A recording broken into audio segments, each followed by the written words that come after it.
But do we have evidence that large-scale changes occur? Yeah, we have the fossil record, and it really is a record, and it's so much so that he can't even pretend to refute it. He just has to pretend it's not really evidence.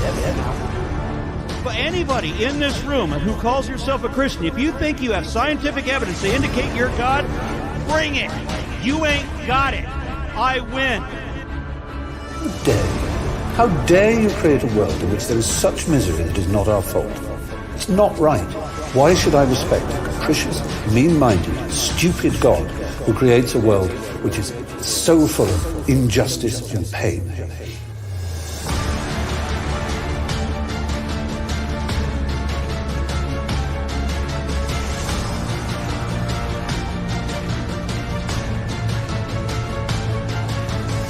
All we've ever seen in the history of humanity is variations happen with limits. But you really think an amoeba turned into a shark and a whale and everything? There's no evidence of a single-celled creature ever producing even a two-celled creature, let alone an elephant or a whale or a human. But they put them on, draw lines on paper. The evolution theory clearly teaches the Earth began as a hot ball of rock. As it cooled down, it began to rain, and it rained on the rocks for millions of years and turned them into soup, and the soup came alive. Wade, simple question. Do you believe you are related to a snail? Just a yes or no. Yeah.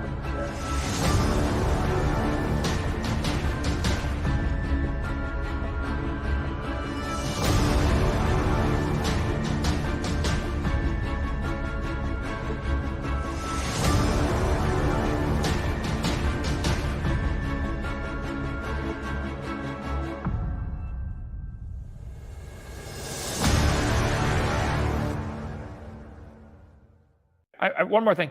Next time we have a debate, instead of a possum hat, Wade, I got the perfect hat for you to wear. Right here. Oh, hold on. With your SpongeBob imagination. Just imagine, you're related to a possum. I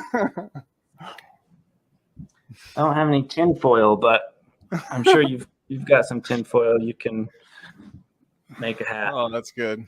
That's good. Everyone's stuff. in on it, right?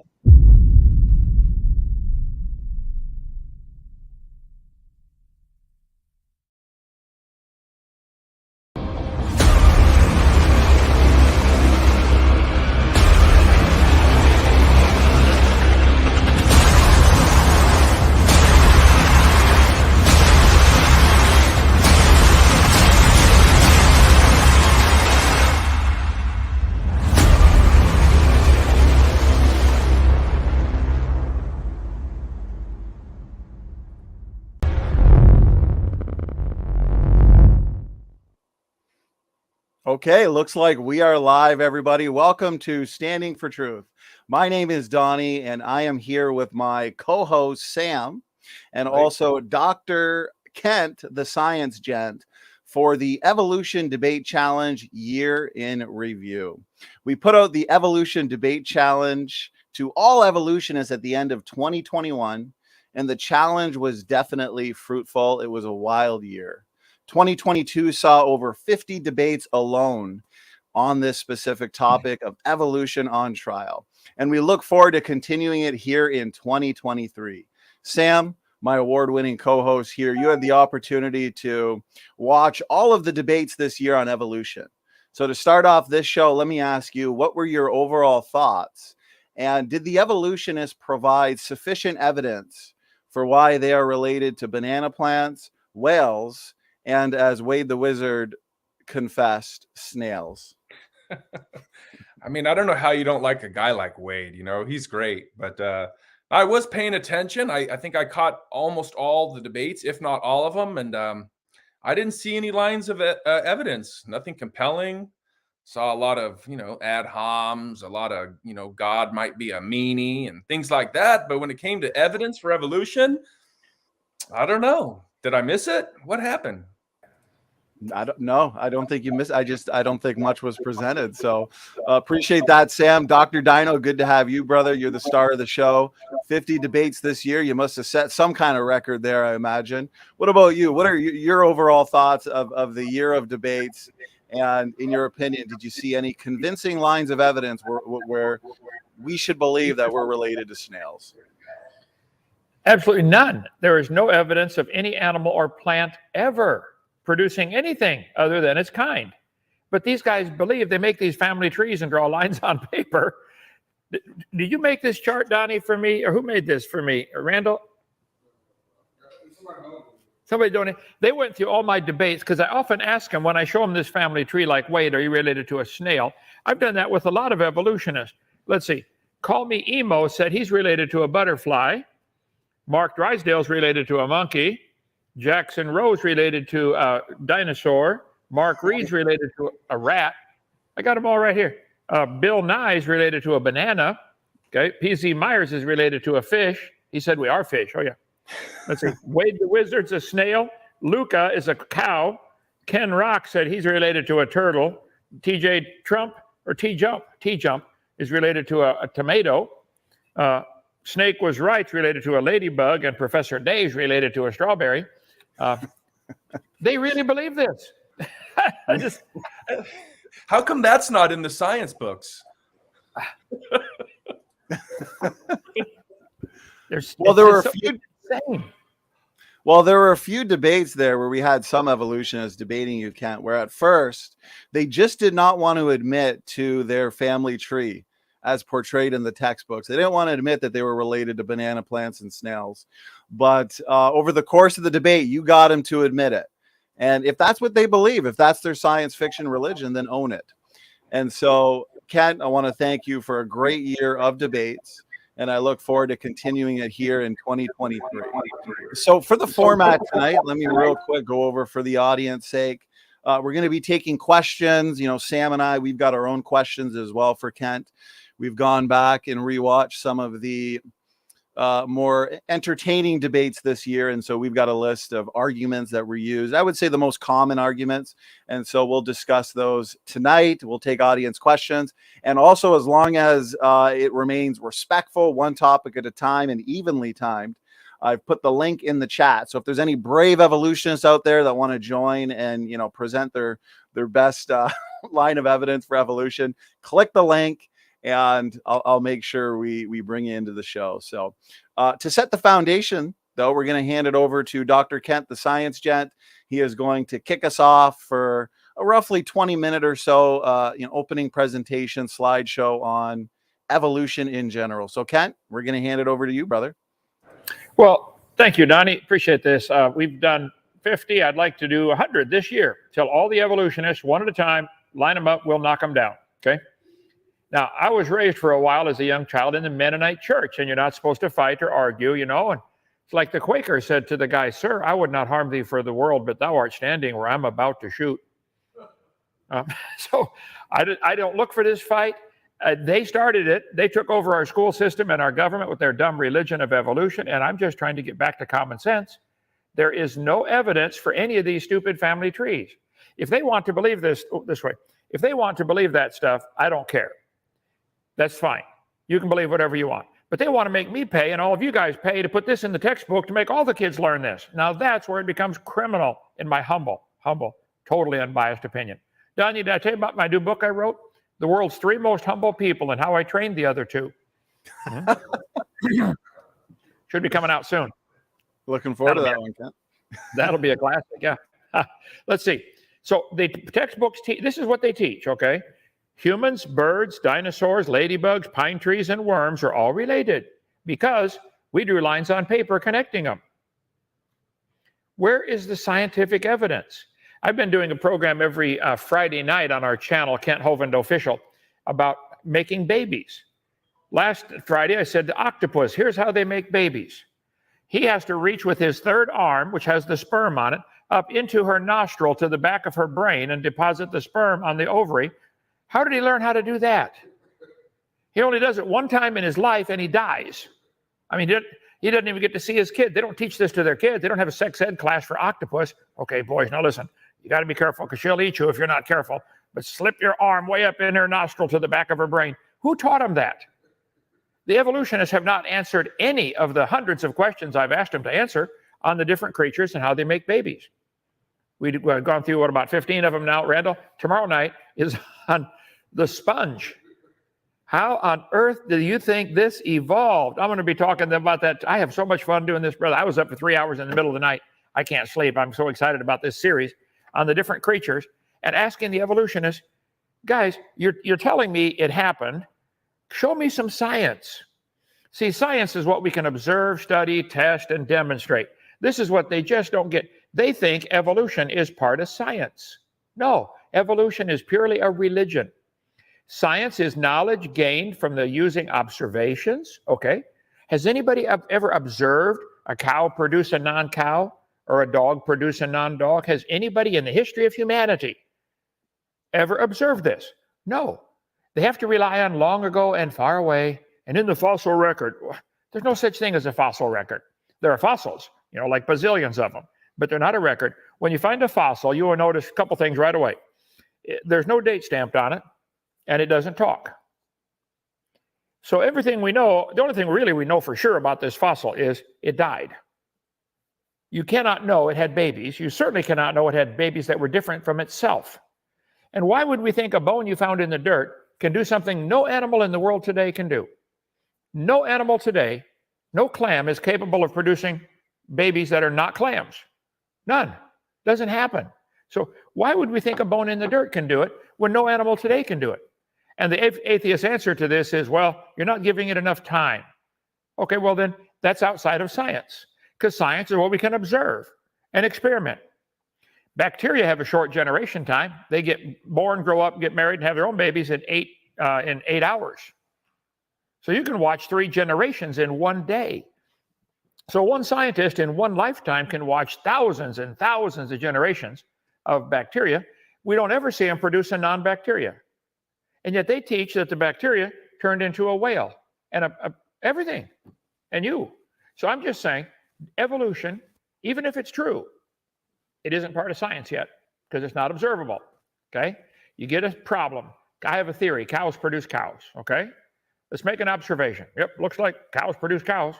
Let's develop an idea. Why does it happen? I think maybe there's a DNA code that the sperm from the male and the egg ovum from the female get together, and this DNA code makes sure it turns out to be a cow. So we can study that and say, yep, experiments to test it. Well, let's look at it. Yep, we look at it. Sure enough, it happens all the time. Every time farmers crossbreed cows, they get cows. I don't know of any exceptions. We had 2 calves born about 3 months ago. They came from cows, and they're cows. And by the way, those cows are calves when they were born. Within 2 minutes, they were standing up, looking for the dinner table, and knew where to look. Who taught them that? See, for millions of years, they were born, but they all died because they didn't know how to find the udder. They all died for a long time. It was sad until they finally evolved. Yeah, okay. So let's predict what will happen in the experiments. I predict if you crossbreed cows, you get a cow. I predict that, okay? Let's observe what happens. They make a cow every time. Modify the idea if the prediction is wrong. Nope, our prediction was right, so we're done. So cows produce cows, must be genetic. Keep breeding them. Babies will be cows. They're always cows. Seems to always work. But they make these charts showing humans and apes having a common ancestor. This is not evolution. This is not science. This is religion. And all you evolutionists that are watching, if you think this is science, show me. Where's the evidence? All they've done is draw lines on paper, and you fell for it. Shame on you for being so dumb. But listen, you can wake up now, okay? It's not true. You got suckered. Everybody gets suckered once in a while in their life. How many of you have ever gotten fooled before over something, or some charlatan sold you a wooden nickel, okay? Well, they sold you a wooden nickel, guys. It's not true. Evolution isn't true. Science, from the word knowledge, Latin word seer, to know. What do we know? Well, we know cows produce cows. We've seen it many times, thousands, millions of times, okay? Definition of science. A systematic enterprise that builds and organizes knowledge. Well, yeah, the Latin word seer, to know, knowledge. So I use my knowledge hammer with SpongeBob, try to knock some sense into these guys with our Whack an Atheist program we do on Kent Hovind Official. So religions also attempt to understand and explain the world. But religion is not considered as science. I would agree. But evolution is the religion. See, they don't want to admit evolution's a religion, because then everybody would say, well, why are we paying for your religion to be taught? I'm not asking them to pay for my religion to be taught. I believe God made the world in 6 days about 6,000 years ago. I believe there was a flood that destroyed everything. I believe Grand Canyon probably formed in a week with trillions of gallons of water pouring through there. It doesn't take millions of years. It takes millions of gallons. And once the water starts moving, it picks up sand and gravel and becomes liquid sandpaper. You can look at Grand Canyon on a good map showing the topography. If you plugged up Grand Canyon, giant lakes would back up behind it, clear into Colorado and New Mexico. It's a lake, it's a broken dam. Why cover that on video 4? So, but they want to teach Grand Canyon formed over millions of years, which is not true, but they can believe it if they want. And they want everybody to pay for that to be taught. I think evolution and all this millions of year stuff has no place in any publicly funded institution, whether it be state parks, national parks, anything tax funded should not teach evolution. If you disagree, tell me why. Because it's not science. Science, how would you define science? Knowledge attained through study or practice. Have any farmers ever practiced, crossbreeding their cows? What do they get? A calf, a cow, every time. Every time. So my point is, evolution isn't science. System of acquiring knowledge. Okay, we acquire knowledge by observation, experimentation, testing. Do an experiment or a test, I want to see it, where you take any animal and make something other than its same kind. Has anybody ever done an experiment like that? It only takes place in the imagination. Just imagine millions of years ago. That's not science. Yeah, but we have fossils. Fossils don't prove anything. In an honest court of law, no fossil would be admitted as evidence. You couldn't prove it at any kids at all. And then they make up this stupid geologic column. They say the layers are different ages. I say, guys, if the top layer is younger, where did it come from? Outer space? All the layers are the same age, whether it's 6,000 or 6 trillion. They're all the same age. When you shake up a jar of sand, gravel, rocks, mud, I got my sand art thing somewhere here. Oh. When you flip these things over, it makes many layers in a matter of minutes. It doesn't take millions of years. And the layers are all the same age. They're all in here at the same time. So, Tim, we've had 50-some debates, and I'll do 100 more. Oh, got to get in focus. Daniel's on right there. Okay. Bring them on, as many as you want. I'll be 70 in 10 days. Grandpa made it to 86. I'm going to beat that or die trying. So let's do 100 a year for the next 16 years. I challenge all the atheists in the world, one topic at a time. You go first. Give the best evidence for evolution.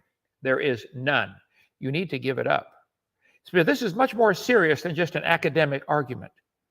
Your soul is at stake on this. See, there are 3 kinds of life on this planet. Plant life, which seems to only have a body. Animal life, which has a body and a consciousness of life. Let's call that a spirit. Animals are not only alive, they seem to know that they're alive, as opposed to plants. There's certainly something different between plants and animals, whatever it is, okay? Then there's man. Man has a body, a spirit, and a soul. We're not only conscious of life, we're conscious of a higher being. No cow prays before he eats the grass. No animals pray before they eat. They're not conscious of God, apparently.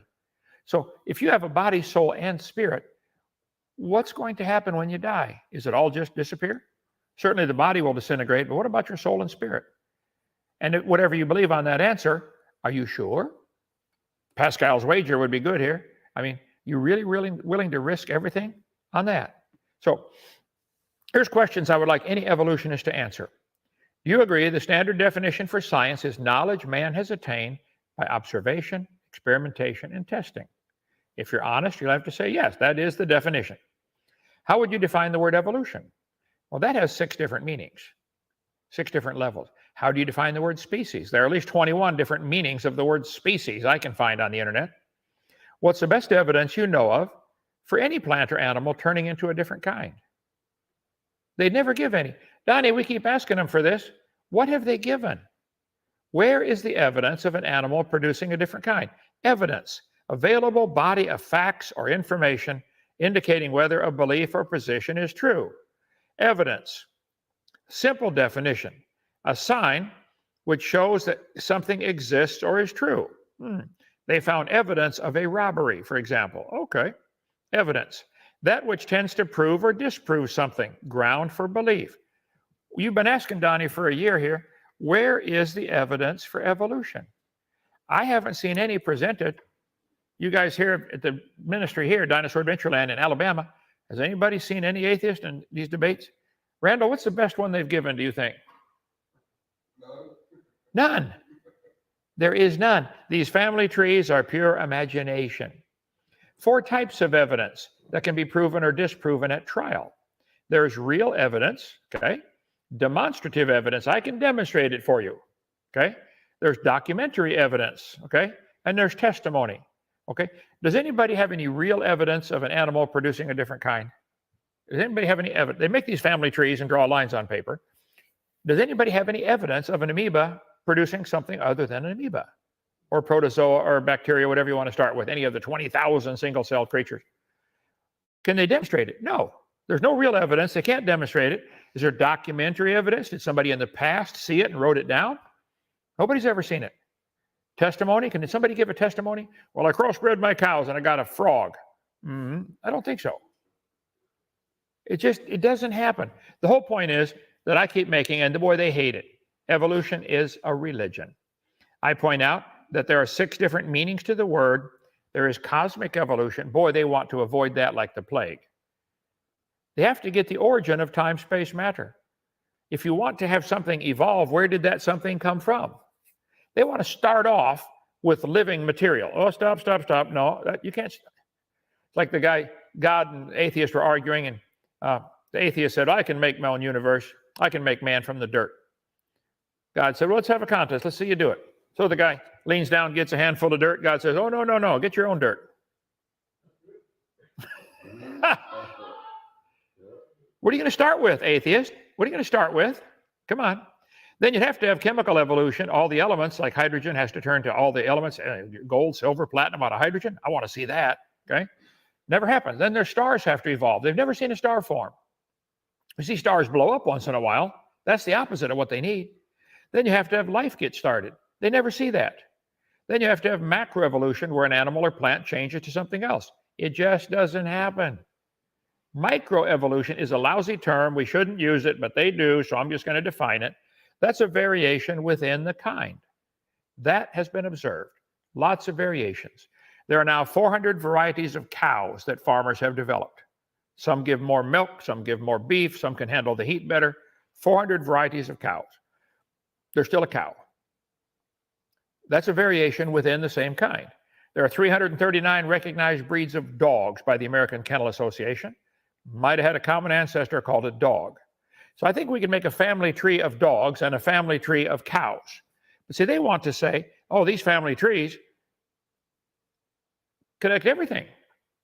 I think there are 15 or some thousand different kinds of ladybugs. They might have had a common ancestor called a ladybug. So why would I connect a ladybug to a zebra and a pine tree? Why? They just don't get it, Donny. I wish I could get them to see it, but they're willingly ignorant, like the Bible says in 2 Peter chapter 3. So I would say, where's the evidence for evolution? Bring it on. It's a brand new year. I got about 16 years left. Bring them on, all of them, same time. Okay, go ahead. Kent, appreciate that opening presentation. Lots of good points. Completely agree. And yes, per year now, let's do 100 debates. We're going to top 2022. Sam, anything you wanted to add, brother, before we get into some questions? And I've got some people backstage who want to join to ask Dr. Kent, the science Kent, some questions. So, Sam, go ahead. Yeah, no, I want to say happy birthday. If you make it 10 more days, I think you will. Hopefully, we'll see. And yeah, I'm looking forward to another year, and I appreciate your content, and you too, Donny. So yeah, I thank both of you guys really. So my pleasure. Kent, I love the hat. Come to Dal RN Run. I've been calling him RN Run for a little while because he's been running from the Evolution Debate Challenge, unfortunately. So it's 2023. RN, we're ready for you. Donny, I can tell you why he's running too. It's very simple. He's a bully that likes to monopolize the microphone, and he doesn't like to shut up and give you a chance to answer. He likes to throw out 30 topics, one topic at a time, shut his mic off when it's my turn to talk. He can't handle a fair, level playing field. Can't handle it. Can you, Mr. Nelson? Come on. And you know, that's what we promote here, those kinds of debates. Some of the evolutionists like R and Ra, they don't appreciate the fact that we keep it one topic at a time with little to no interrupting. So great points, Kent. And as a matter of fact, before I bring in some guests that we have, I'm going to screen share because you were doing a video just the other day responding to BioLogos. And so BioLogos is a claimed Christian ministry, theistic evolution. And so they want to compromise the Bible by force-fitting universal common ancestry into it. And so I thought it'd be interesting to go over to their website and type in what's the best evidence for evolution, just to see why they feel it's so necessary to force fit evolutionary theory basically into the Bible where it doesn't belong. And so I'd be curious as to your thoughts, Dr. Hovind, on a couple of the lines of evidence that they use, which have also been used heavily throughout this series over the last year. And so the first line of evidence that they look to, Kent, is forms and structures point to common ancestors. And so, in other words, homologous patterns seen in the biological world. And basically my question would be, what are your initial thoughts on that argument? Is that really an argument that we need to take seriously? They say it points to common ancestors. Is that really the case, Kent? Well, homo means same. It goes to San Francisco. You see them all over. Homologous means structures that are they look like they're the same. Let me get my thing to open up here. There you go. In my video number 4, seminar part 4 of my series, you can get the whole thing 18 hours for $50. You can watch it, copy it, send it back, get your money back. Donny, I used to loan my videos out. I learned immediately that Baptists don't steal, but they do borrow and never return. So you buy it, copy it, send it back, get your money back, minus shipping cost, $4 or $5, whatever that is. So anyway, I cover on video number 4 called Lies in the Textbooks this question: do homologous structures, are they evidence for evolution? All the textbooks teach it is. There's a whole biology textbook. Homologous structure. This is lie number 22 in my series where I cover 30-some lies in the textbooks, okay? Homologous structures. Example of an organ or bone that appears in different animals, underlying anatomical commonalities. Oh, the anatomy is common. Demonstrating descent from a common ancestor. Stop right there. I agree. There are similar bone structures and similar muscle structures and similar organs in many different animals. I would agree. That's obvious. Does that prove a common ancestor? Or could it prove a common designer? See, they only give the kids one option here and say, oh, it's evidence. No, it's just as much evidence. It's actually more evidence of a common designer. It sure works pretty good. You got 2 bones in your wrist, radius and ulna. You can turn your hand all kinds of different ways. How many use yours and think it's pretty handy? Yeah, okay. So does the frog. So does the bat. So does the porpoise. This doesn't prove common ancestor. This is simple propaganda that they've got here. It says they seem to be related. This is baloney. Homologous structures are not evidence for evolution. They're just as much evidence of a common designer. Homologies can be revealed by comparing anatomies of different living things, okay? Looking at cellular similarity. Well, suppose they got similar cells. You know, I think you'd find most cars on the road have a lot of similarities, like the tires are round and made out of rubber. They roll better that way and they absorb the shock of the road. Does that prove something? That's a good design that works. That's what it proves. I think most of them are made of nuts and bolts and metal and things like that. I think most of the windshields are made out of glass. Pretty hard to see through aluminum. What if they made all the windshields out of steel? That'd be tough, wouldn't it? Yeah. So the guys are just absolute morons to believe this is evidence for evolution. So they talk about homologous structures. Hey, Donny, did you ever get the guy who calls himself Crocoduck to debate on your channel? Well, you know, the challenge is out there for King Crocoduck. Hopefully he'll meet the challenge in 2023. So it is out there for King Crocoduck. Well, you know the noise a crocoduck makes? No, I've never heard it. Yeah. Bark, bark, bark, bark, bark, bark, bark. Running from the debate.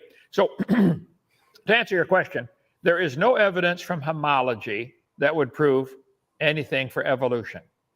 It's just as much, and I think better evidence of a common designer. That's all. Okay, go ahead. Amen. Well said. And with that being said, and the challenge there to King Crocoduck specifically, we've got a document that is available on our website. It's about 30-ish pages so far of all of the evolutionists that weren't brave enough to take the challenge, as you've put it, Kent. What's the sound a chicken make? So there's one way we can get that your name off the list. Take the challenge 2023. So bring it on. Okay, well, with that, I've got a bunch of people backstage, so maybe we'll get to some more of biologos and their favorite lines of evidence for evolution in a bit. And so let's bring in the first guest. And Taylor K., thank you so much for joining us again in this open mic. Taylor. Hey, Taylor. Thank you so much for having me. Our pleasure. Her channel's got a whole lot more subscribers now, doesn't it? I know. Thank you so much for mentioning me. I gained like 100 subscribers. Now, how old are you, Taylor? I'm 10. I'm about to be 11 in 5 days. Wow. Hey, happy birthday. My daughter's 11. How old are you going to be when you're almost 12? 12.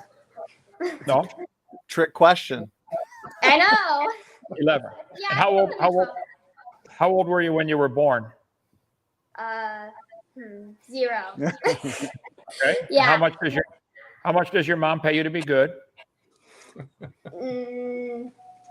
No, but she makes me. I get to live in her house. So they don't pay you to be good? No, but I get. So you're 10 and you're good. You're 10 and you're good for nothing, right? Yeah. I was 10 for a whole year one time. Yeah. Anyway, go ahead, Taylor. What you got? What's your question? So my first question is for you, actually. So I'm going to DAL like this weekend, and I already reserved a cabin and everything. And I was wondering, while I'm there, I can interview you for my channel. I would be honored. You can interview me anytime.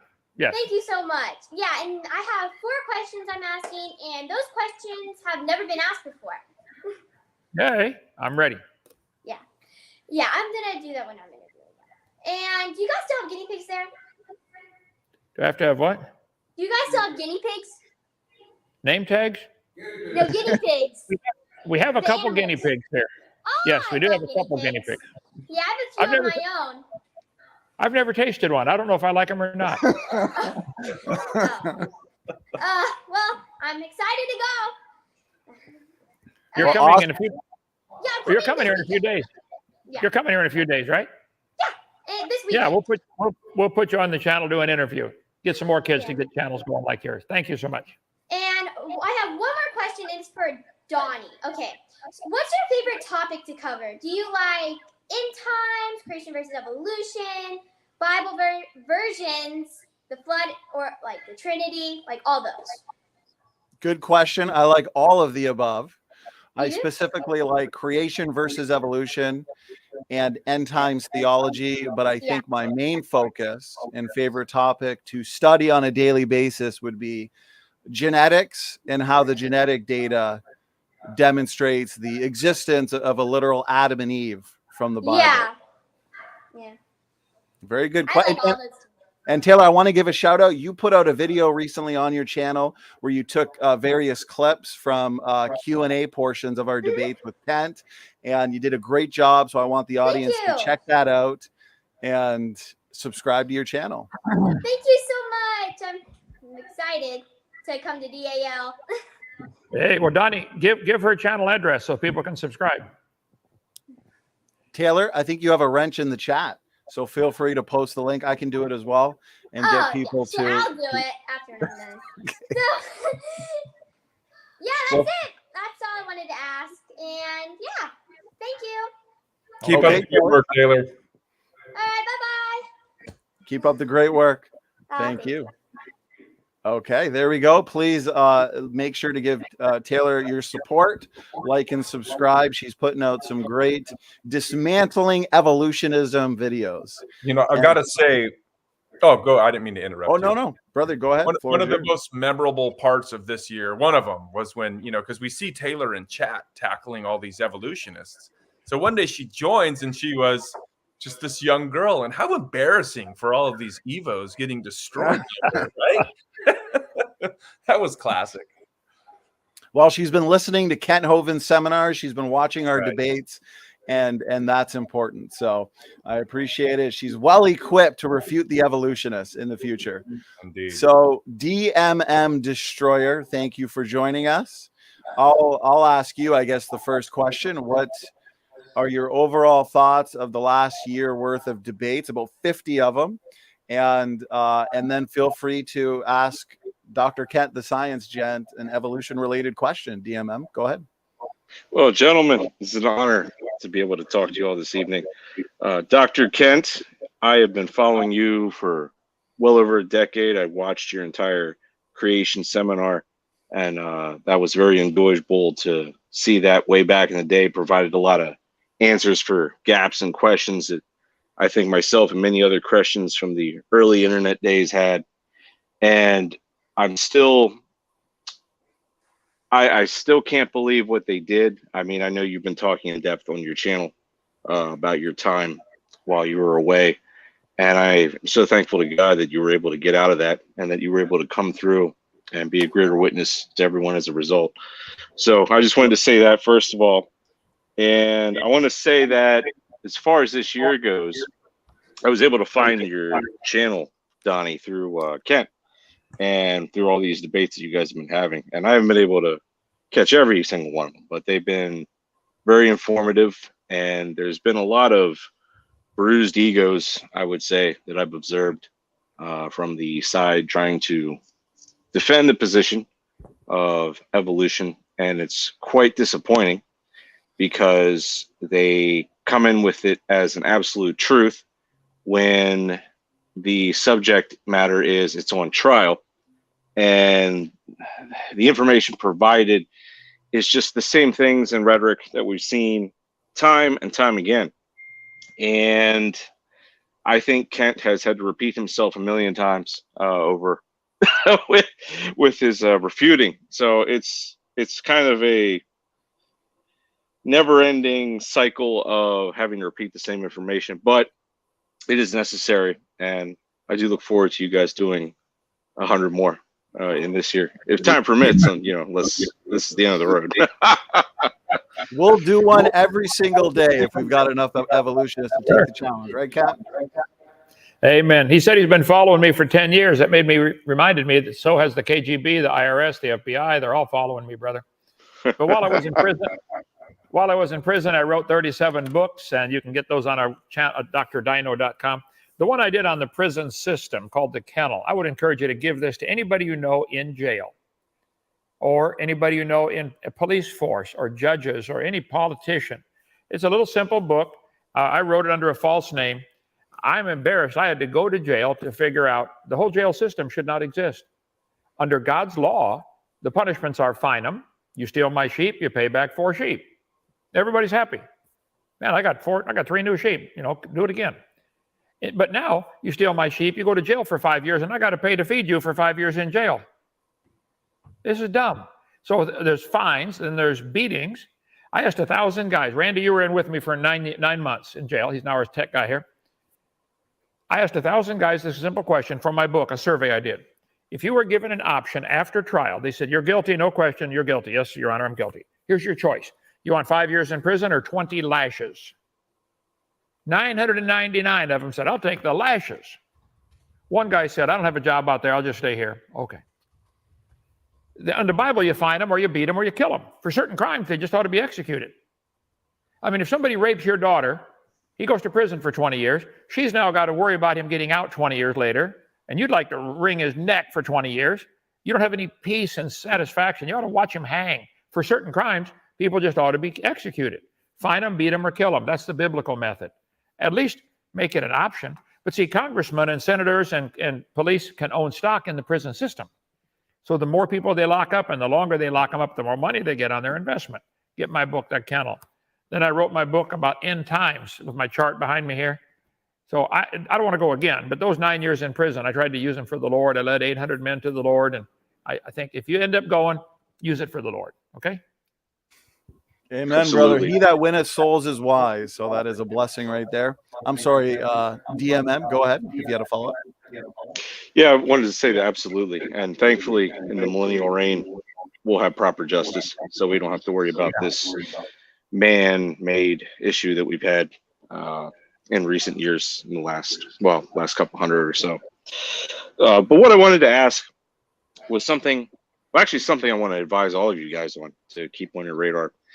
As more and more informed people start coming on and properly having ammunition for their debate, I believe the topic of quantum physics and quantum mechanics are going to start becoming more prevalent. And at the same time, I see that it's been avoided by your guys' opposition. It seems to be that as more and more science progresses, actual science that is, provable science, that creation is inevitable. And quantum physics absolutely breaks all barriers of what is preconceived. And we are learning that what Einstein had already spoken about is being proven today. For example, there was the Nobel Prize 2022 winners, physicist John Clauser, Alan Aspect, Anton Zellinger, that proved that reality is not locally real. And there are things with quantum mechanics and quantum physics, like, for example, the superstate positions, where in normal computing you can either have a 1 or a 0. With quantum, you can have both at the same time, which completely just breaks all the barriers. I've had people straight up tell me that had computer science degrees and other degrees say that, well, this isn't real, this is just theories, when you've got all these multi-billion-dollar corporations installing quantum servers and systems and using them every day. Are you familiar with Dr. Jason Lyle? Unfortunately, no. Yeah, so he's got a website called the Biblical Science Institute, and he addresses this in depth. And there's different type, there's philosophical arguments of why certain things like quantum physics are only consistent with the biblical worldview, because you have these like a plurality of things that are unified, working in unison.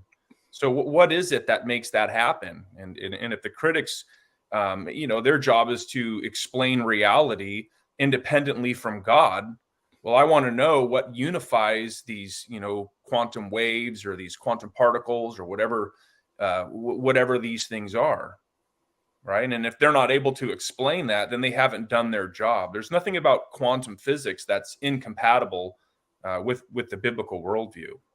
Right.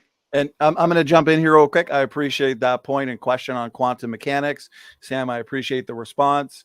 I want to now make sure we're moving along smoothly. I got more and more people joining the backstage for questions for Kent. And so let me, I'm just going to go in order. And so let's start with Ken. Ken Rock, good to have you. Good to see you again. You did a debate trilogy with Dr. Dino. So that trilogy was a ton of fun. As a matter of fact, for those that enjoyed it, we do have all 3 debates linked together as one long trilogy video. So Ken, good to see you. How you been? And if you had a question or something for Kent, feel free to have the floor. Oh, Ken, I'm not sure if your audio is clicked on from your end. I know you've got the headset, so you might have to. Let's see. Try to do another audio test, Ken. You might have to go into the settings in the StreamYard and just make sure you have the correct one on. So maybe, Ken, as you're figuring that out, I'll go to the next person just so we're moving along smoothly. Once you got it figured out, just let us know. Give us a cue. So the next person that joined was Mimosa J. So Mimosa J, thank you for joining. I'm unfamiliar with who you are, so if you wanted to, give yourself a real quick introduction, and then if you had a question for Kent specifically, go ahead and just make sure to unmute yourself. Yeah. Hi, I'm Mimosa J. I'm just a dude. Been following Kent for a few years now, and I do have a question for Kent, because I've noticed in the last few debates, he's brought up the topic of not actively brought it up, but in passing brought up the topic of Hitler and evolution. And I don't think Kent realizes, or Kent, I don't think you're aware, we're ignoring if Hitler accepted evolution or not. The Nazi regime itself was not based on evolutionary thought. It was based more on politics of Eastern Europe at the time, post WW1, and on top of it, anti-Semitism, which already existed due to Orthodoxy Christianity in Eastern Europe again. So don't you think it's a little disrespectful to the victims of the Holocaust to bring up evolution in a way that 100% is disingenuous? Because to make another analogy, I could use gravity as an example, as like, let me word real quick. I can use the dropping of the A-bomb to vilify gravity. I could do that, but I look like a complete idiot. And on top of that, are you? Hold on. You want to go ahead and answer that, Kent? Sorry, we're just going to make sure that everyone. And before you do, Kent, I just want to let anybody know, who joins further. We want to make sure that the questions are kind of wrapped up quickly, just because we got limited time and a ton of people here. So let's try to not monologue or anything like that. Just kind of make a couple points, introduce who you are, and then get a question in there real quick. So Mimosa J, thank you. We're going to allow Kent to respond. Kent, go ahead. Well, I point out on my seminar part 5 of my series, The Dangers of Evolution, how the theory is not only stupid, it's dangerous. Charles Darwin's title of his book, The Origin of Species by Means of Natural Selection or the Preservation of Favored Races in the Struggle for Life. Back in the 1850s when this was written, obviously there were still black people for sale in America and other countries as slaves. But I'm about to call up Hitler's list that he himself used, and you can Google it and find it. Let's see. Evolution, the Foundation for Nazism. This is slide number 278 out of my, here we go. Let me get Alt DV, because it's a fair point, and I want to be right. I want to teach the truth, okay? 278, enter. Now, let's see. Hitler thought the Germans were the superior race. I don't think anybody would argue with that. Here's a book by Arthur Keith, an evolutionist. The German Führer consistently sought to make the practice of Germany conform to the theory of evolution. If Hitler believed in anything at all, then it was in the law of evolution, which justified and sanctified his actions, and especially his cruelties. And the references are right here on screen. If it were possible to form a state of an army exclusively of homosexuals, these men would direct all their emulations toward honors and going into battle with such a spirit, that even if their numbers were small, could conquer the world. Oh, okay, let's see. Where's Hitler's list here coming up? It remains characteristic of the Germans that they outwardly, the most brutal, masculine of all European peoples, are the most homosexual nation on earth, Knickerbocker said. Okay. Direct line runs from Darwin through the father of eugenics to the extermination camps of Nazi Europe, the New Scientist magazine. Our enemies are little worms. Close your hearts to pity. Act brutally. The strong man is right. Hitler. Madison Grant, prominent American lawyer, supported eugenics. Get rid of other people that aren't part of the superior race. Okay? So these references will be on screen. The Passing of the Great Race, Arthur Grant's book. So I understand your concern, but I think you are wrong, okay? Evolution plays a big part in Hitler's theory. Hitler's book is full of his racist philosophy. Hitler's mind was captivated by evolutionary thinking, probably since he was a boy. Evolutionary ideas lie at the basis of all that is worst in Mein Kampf. Hitler said, right here, no more than nature desires the mating of a weaker with a stronger race, stronger individuals, even less does she desire the blending of a higher with a lower race. He kept talking about the Aryan people. Here is Hitler's hit list. Blonde-haired, blue-eyed Norwegian, close to pure Aryan. German, brown-haired, blue-eyed, predominantly Aryan. Mediterranean, Slavic, Oriental, slightly ape, Black African, mostly ape, Jews, close to pure ape. I agree there was already anti-Semitism around the world. But you're muddying the water here, though. Hitler used that as, from the evolutionary perspective, these have to be eliminated. They are inferior. When Jesse Owens, the black American athlete, won the gold medal in the Olympics, Hitler wouldn't shake his hand. 1936. Jesse Owens said, it's all right with me. I didn't go to Berlin to shake hands with him. All I know is now I'm here now and he isn't. So you are simply wrong. Evolution ties in directly to Adolf Hitler's philosophy and his thinking.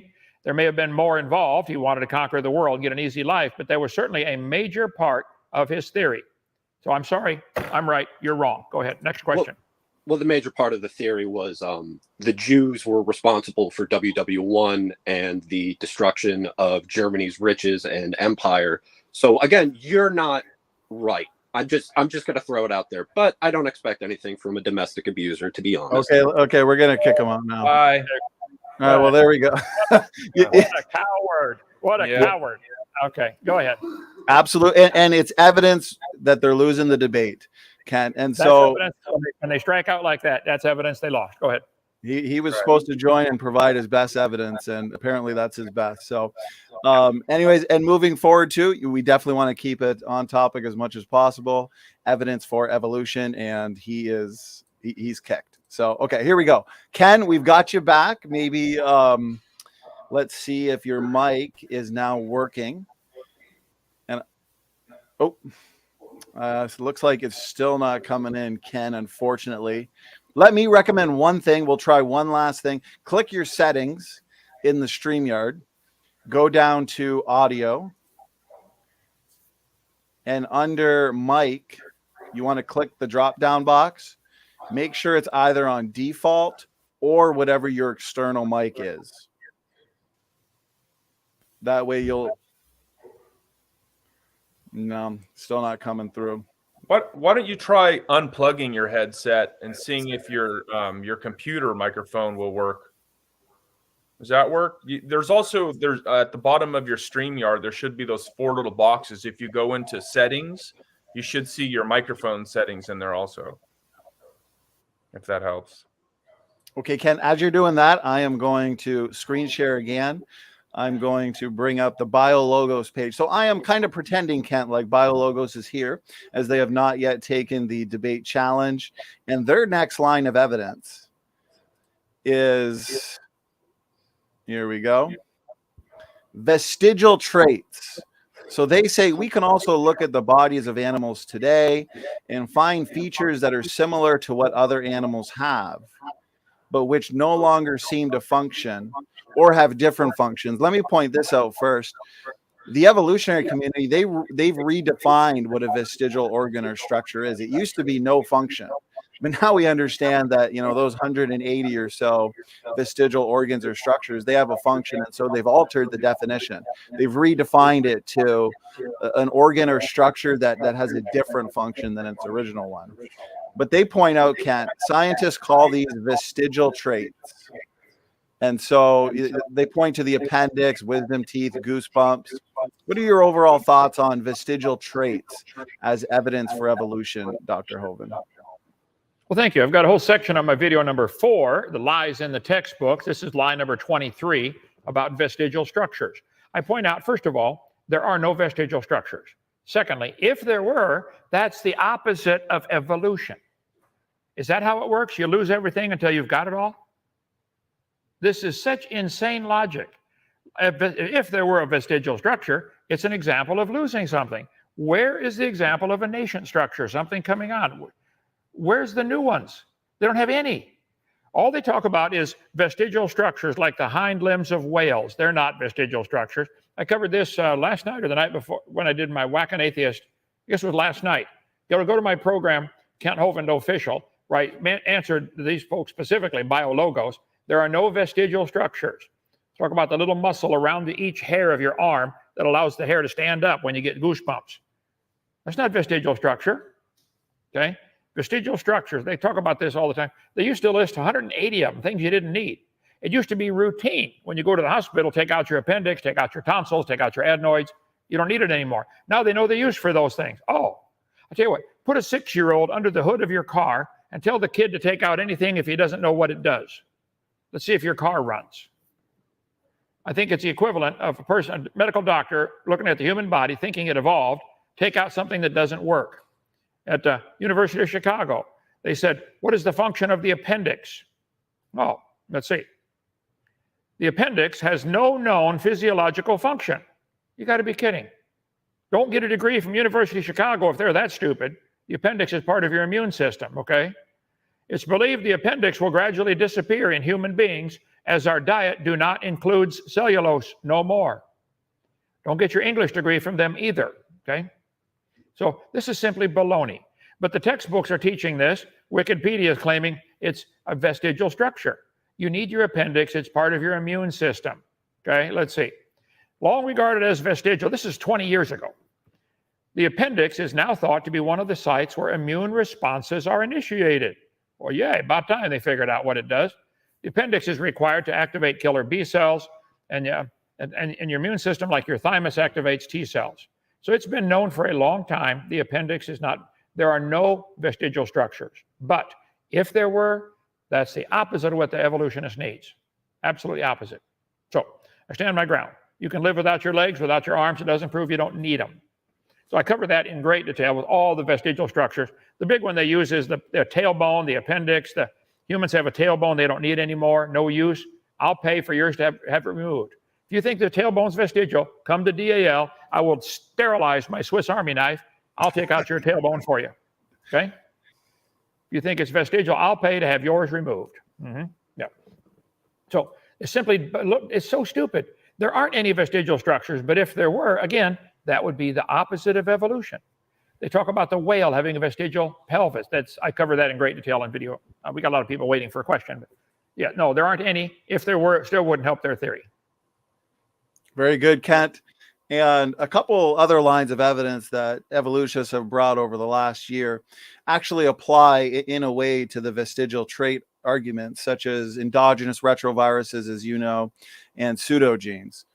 They assume that these DNA elements, just like they've assumed these structures and organs or traits were useless, non-functional evolutionary leftovers. And now we understand with a better understanding of genetics and biology that these actually represent functional DNA elements necessary to sustain healthy life processes in the cell. So I just wanted to point out that, you know, their best lines of evidence that they say are their best lines of evidence are turning out to be some of the best lines of evidence for design. And so with that, I will bring in let's go Luca. Luca, it's good to see you. Luca, you've had several debates over the last year with Kent. Nice to see you all. It's a pleasure to be here. So yes, I have some question for Kent, if he wants to answer. Sure, go ahead. First of all, we have any news about Chlamydomonas, the algae, multicellular algae? There is some new paper, some new line of evidence. We discussed quite a bit on it, so I was curious about that. I'm sorry, I do not understand with the Italian accent. What's the question exactly? If there are any news on the multicellular algae, we discuss about that in our debates. Algae. Is that the multi-celled algae, Luca? That yes, are you asking for Kent's opinion on that? Yes, I have put together some stuff on that. Let me get up to that in my debates. One of the claims is they have evidence for multicellular, single to multicellular, all forms of life descended from a single common ancestor of primitive unicellular organisms, okay? I've got a whole section ready to put in. It's not on my slides yet, but what they've discovered is some cells can cooperate together, like a sponge, for instance. I'll be covering that tomorrow night, how sponges make babies. But there are no examples of an animal, of a single-celled creatures becoming multicellular, which includes anything like organs. Do they now make a heart, a lungs? And then they would have to reproduce that same thing. But instead, they start over every time with single cellular. So I don't think there's any scientific evidence that would support this idea that it happened randomly. They're trying to make it happen in the laboratory. Where's it happening in nature? So I think that's a desperate attempt to rescue a failing theory, to say that, I forget which creature was it that they talk about? Chlamydomonas. Yes, okay. I don't have those slides put in here yet. Matt Powell will be back tomorrow or the next day. He's been on vacation in Michigan, but he's putting together a whole bunch of stuff on that particular topic. Let me get it here. I got too many things open on my desktop here. So yes, if you want to have another debate on that, call Donny. Let's schedule a time, and I'll get everything ready by then. But keep in mind, going from single cell to multi-cell is only one tiny step of trillions of steps you guys don't have any evidence for. How did this life get started? How did the single-celled one get started? If you did have a multicellular creature, who's it going to marry? And now you got to not only find somebody to marry, it's got to take over the whole world's population. I have a very good idea about that. I do know quite a bit about abiogenesis. So if you want to debate that, I'm more than willing to do so. Well, we're trying to line up 100 for this year. So, Johnny, sign them up. We're signing you up, Luca. My second question is about horizontal gene transfer. I know that you have a lab at your place, for what I can understand. Are you setting some experiments? And Luca, let me just reiterate what you said, just so the audience can hear. Are you saying horizontal gene transfer? Yes. In bacteria specifically? Mutation, sorry, not mutation. The process behind GMOs, organism, genetically modified organism. The whole mechanism behind that. Okay, so the genetic mechanisms behind genetically modified organisms, you're saying horizontal gene transfer, and so transferring genes from one organism to another one? Yes, indeed. Okay. I guess, Ken, but when it happened in nature, like the sweet potato plant, the natural examples that we know of. Is it your position that they've taken genes from plants and they've transferred them into another organism, and thereby giving that we can do without any problem right now? But we have evidence for this process happening in nature. The sweet potato plant is a good one, but it's not the only one. A wheat potato plant? A wheat two potato plant? No, sweet potato plant. The sweet potato plant was, he went under this kind of process to become what is now. It was not the plant we know of.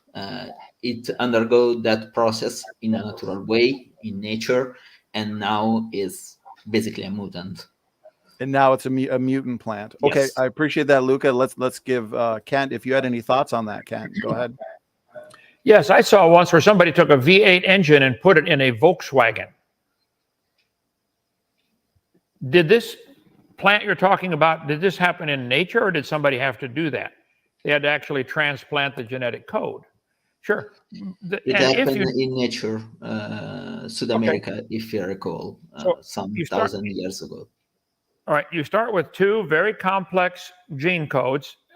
Each gene code in each one of those original ones is more complicated than the space shuttle or than probably our whole computer system of Alabama. That's not a good illustration. Of the whole computer system of America, the whole internet is not near as complicated as the gene code of one plant. So if they get these two plants and can put them together, either in nature or in the laboratory, what does that prove? Does that prove, therefore, it did happen randomly? They were not plants. One was not a plant, was a bacteria. Okay. Well, send me the details on that if you'd like. I'd be willing to. No, Randall, I'd be willing to investigate anything you have for evidence, because I've been asking, where's the evidence for evolution? Keep in mind, though, going from nothing to having matter, the Big Bang, that's not proven. Going from the Big Bang to produce all the different chemicals, all the 92 elements plus the synthetic ones, that's a step you're skipping. Going to the production of the plants and suns and stars, they want to skip that step. Getting life to come from non-living material, you want to skip that step. You want to start with number 4, living creatures, and claim that's, let's see, and I got it right here. I don't think that's going to help as far as the evolution theory. Here we go. Promoting the different. There it is. Okay. So as I point out many times, there are 6 different levels. You're wanting to only discuss number 5 and 6, which is fine. But the audience needs to understand that this is a diversion tactic away from the real problem with your religion of evolution. You don't have any answer for where did matter come from? Where did space come from? Where did time come from? Where did life come from? So I will be willing to look at your evidence, but this is such a tiny part of the big equation. I'm not familiar with what you're talking about, but send it to Donny or send it to me, drdino.com. Is our email up on there, Randall? Yeah, DRDINO, that's our website. Send it. We'll look at it, have a debate on it, schedule it with Donny. Okay? Okay. I can sign for the abiogenesis debate. It's number 4, so maybe that would be a little bit new. I just propose. Okay, Luca. Well, we will definitely talk. I appreciate your. It was a pleasure. And Kent, don't worry about it. I love to talk about science and about evidence. I never talk about anything else. And anyone on this channel can testify on that. Now, Luca, if you love science and you love evidence, keep studying. You can be an independent, temperamental, fundamental, right-wing, radical, chicken-eating Baptist one day. I doubt that, but thanks.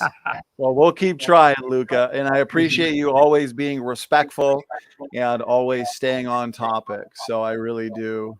As host and moderator, I want to thank you for that. Okay, so let's, Ken Rock, looks like you've moved to a different device. So why don't we give you a final shot here, as I do want to go in order. And to be respectful, I want to give you the opportunity. So, Ken, if you want to unmute, and we'll see if we can get your audio through into the show. Is it better now? Yeah, we can hear you now. Ken, what I'll do from my end is turn your volume up. And if I have to reiterate some of your points, I can do that as well. And so, that's Ken, fine. I appreciate you being here. You've done 3 debates with Kent. And so thank you for that. And yeah, a couple words of introduction, and then if you had a question or challenge to Kent, something like that, go ahead. Yeah, I'm sorry about that as well. My headphones that I had, they had taken a bad fall. I had been using them; they've been working just fine. So I think there's just a problem there. It actually is funny that you had brought up the Big Bang just now, because I actually did want to ask. Throughout all your debates, you say that in order to believe evolution, you have to believe the Big Bang. I do believe last time we had a debate, we went over this ourselves. I pointed out the fact that you don't necessarily need the Big Bang to believe in evolution. So how do you go from there? Okay, so real quick, let me reiterate. Kent, I'll unmute you, Kent, and it sounds like he's asking you why we necessarily need the Big Bang to also believe in evolution. Well, I just simply point out you do not have a complete theory at all if you're already starting with living material. You haven't really got a good theory then. Where did this living material? If you want to really exclude God, and you're welcome to do that, and claim we have a scientific answer for all of the life forms today, what happened to the first 5? I think it's a legitimate question. There are 6 different steps or stages that you have to get evolution to work. You want to start with number 5, we've already got living things? That's not a coherent theory. Would you mind pulling up your things? I didn't understand a word of that. Ken, can you reiterate would you mind that? Pulling up? Yeah, would you mind full screening Kent real fast so we can look at the full screening Kent? Yeah, I'll try to make this fast real fast. He's full screen. Okay, so the first one itself would be the Big Bang Theory, obviously. I've already told you multiple times, I believe in God. So that wouldn't apply to someone like me. Okay, so Ken Rock has said he believes in God, and therefore cosmic evolution wouldn't apply to his belief in macroevolution. Ken. Okay. Well, do you believe this God that you believe in? If he's really God, why would he go through all these stages of doesn't he know what he wants? Why not just make it right first time? Create the man out of the dirt. Why let it evolve from something else? So certainly, if you believe in God, this is not the God of the Bible, I would point out. And you're welcome to believe in any God you'd like. But it's not the God of the Bible. It's also not a very smart God who can't just do it right first time. You got to practice and play around and let things evolve. So So I think that this position called theistic evolution, which some people try to take, that God, that's what biologos does. God used this process. I say stop. There's no evidence of evolution at all. Nobody's ever seen any animal produce a different kind of animal. So why would we say God did it that way when there's no science to back up that it even happened that way? So yes, if you wish to believe that God skipped these first couple stages to get life started, or that life came from a different planet on transpermia or from a UFO or something, that's an example of their willingness to bypass the first four because they don't have an answer, which means, as I point out, you don't have a complete theory. You have a religious belief. And I wish they would just admit it and quit making everybody pay for it. Evolution is nothing but a religion. You're welcome to keep it. I just don't want to pay for it. That's all. Thank you. That's fair. And I can continue. Oh, sorry, Donny. Didn't mean to interrupt you there. No, that's fine, Ken. If you wanted to get, let's say, a final question in there, and then I think we'll move on. Ken, go ahead. I'll reiterate if I have to. Go ahead, Ken Rock. Oh, that's fine. If that's the case, then we'll make this fast. If Kent, I'm willing to, we can debate that at some point here. But actually, realistically, all my questions were on that. I guess we'll see you guys later. Okay, Ken. Thank you for joining. I appreciate your questions. Kent, thanks for answering them. So let's move to Veckel. Veckel, thank you for joining. I know you said that you had a question or two on the creation evolution topic. And so again, thanks for joining us. A couple words of introduction and then a question for Kent. Yeah. Can you hear me okay? Yes, you're coming in loud and clear. All right. Veckel, just regular old schmo on YouTube. That's all. Got a cartoon series, an end times cartoon series that I've been working on for about 12 years now. Just a hobby, nothing professional. I'm not working with Warner Brothers or anything like that. Just a hobby that I have, a very time consuming hobby, and also practice a little bit of apologetics as well on my channel. So today I'm here with my 5-year-old daughter. She has a question. And by the way, Kent, I've been following you for many years. So love your stuff, man. And still got all your DVDs. Well, most of them. So, but I'm too selfish to give them away to anybody else. So, but anyway, my daughter has a question for you, and then I have another more complicated grown-up question for you. Here, go ahead. What's your favorite dinosaur? Oh, what's your favorite dinosaur, Cat?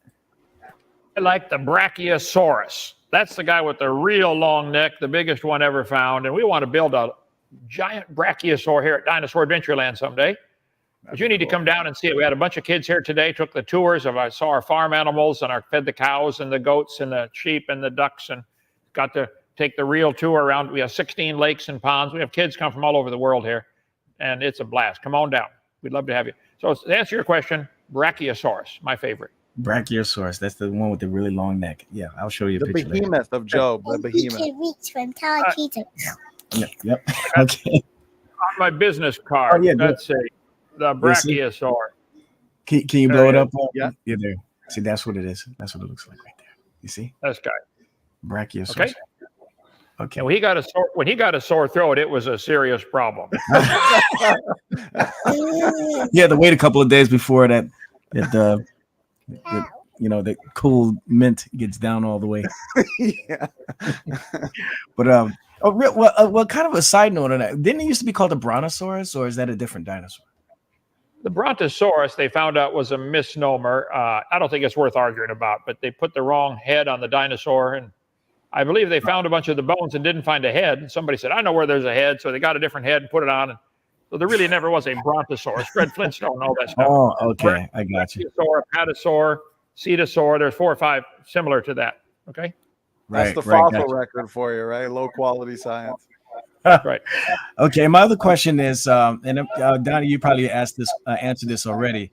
What would be, we got evidence of fossils due to the flood, of all kinds of, sea creatures and even land animals. But what about humans, though? What's the evidence for humans being, found, victim to the flood? Are there any fossilized human skeletons anywhere, or have there been any found at all? Or?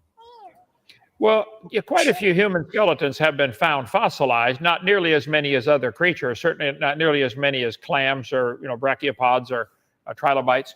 But I think there are probably less human fossils for a few reasons. I think humans were much bigger before the flood, so when they find a few scattered bones, they won't even recognize them as human because they're so huge compared to today's. They would say, oh, it can't be human, because they've already got it stuck in their brain. Man used to be smaller, and we're evolving and getting bigger, better, stronger, smarter. They're already stuck with that albatross to carry around, the evolution albatross. So they're not allowed to think, wow, look at this giant bone. This is a human. Oh, it can't be. It's too big. So I think some of the bones they're finding can't be. They can't admit that they're human because they don't fit the evolution theory.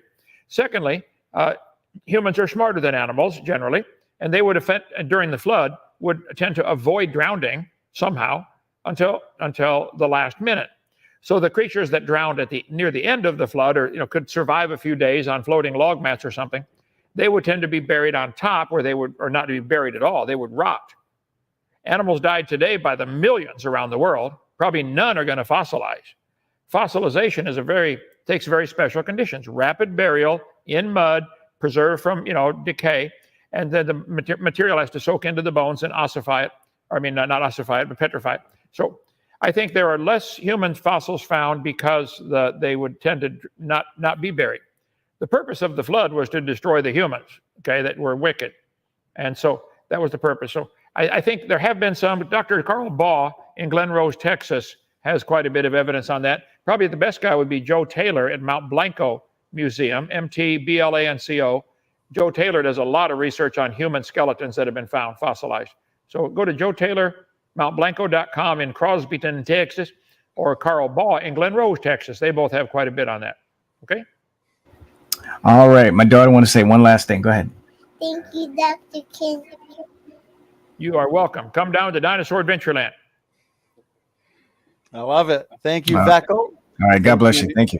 God bless you. Great questions from you and your daughter. So much appreciated. And Kent, thanks for the response there. So next on the list is David McQueen.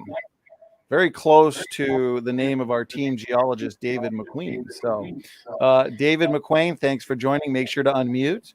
A quick intro and a question for Kent.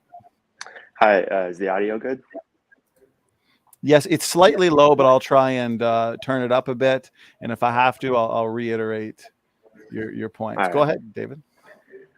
So, Ken, I saw your seminars probably about 2014 when my dad showed them to me. And then I just recently found your YouTube channel about a month ago, and I've been watching all your stuff.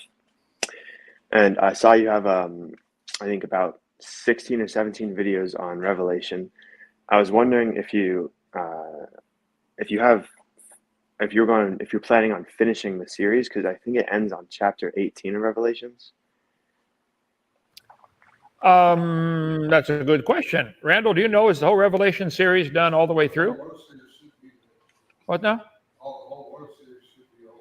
Well, I did a whole series called Woe, What on Earth is About to Happen on this topic, where I went through the book of Daniel and the book of Revelation about the future. What does the Bible teach about what's coming?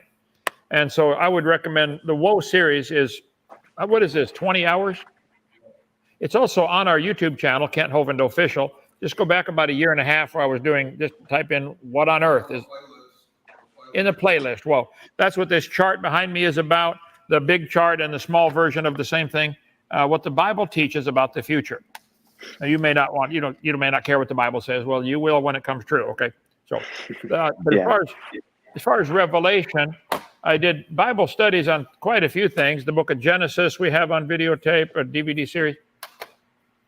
I've gone through 1 Corinthians, other Bible. I'm doing Philippians chapter 4 this Sunday to finish up the book of Philippians. But I thought I finished Revelation. I think I did, but I do 6 sermons a week, and it's been going on a long time, and I'm getting old and senile. So I think I did. I'll go back and check when I get time. Okay.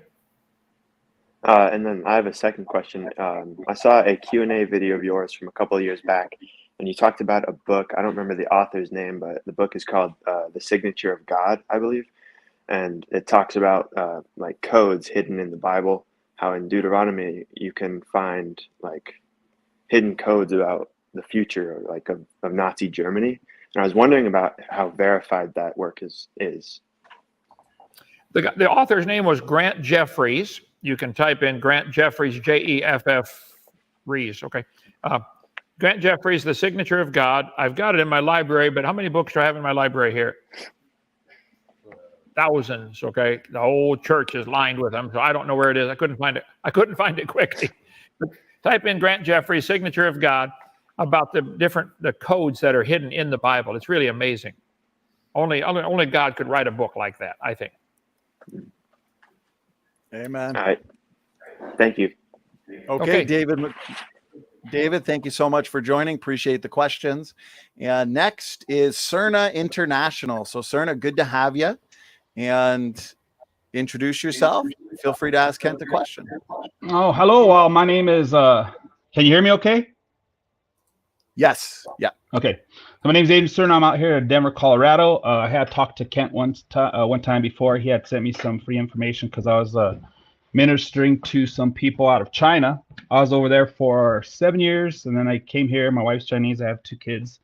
And I tried to outreach a lot to them people, and I think with the help of Kent Hovind and others, I helped bring the light to a lot of them.